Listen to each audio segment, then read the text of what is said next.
متابعيني الاعزاء، سلام الله عليكم ورحمته وبركاته. يا رب تكونوا بخير.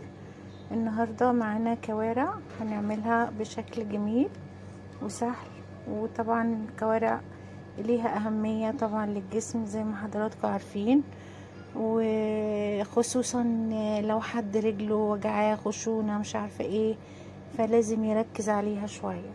انا طبعا غسلتها كويس ملح ودقيق وخل وتمام، وبعد كده اديتها غلوة في الحلة، خدت نص ساعة تغلي. كبيت المية، غسلتها تاني، حطيت مية نضيفة ببصل وطماطم وطبعا بهارات ولغاية ما استوت. بعد كده كنت عاملة صوص عبارة عن توم وصلصة، اتسبكوا شوية كده وخدتهم في الطواجن على الفرن على درجة حرارة 200، وبقوا بالشكل اللذيذ ده.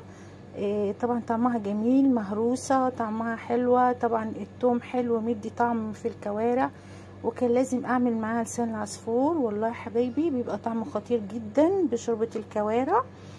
وطبعا اهو يبقى شوربة برضو صوص الكوارع جميل، وبالهنا والشفا على قلب كل اللي يجرب.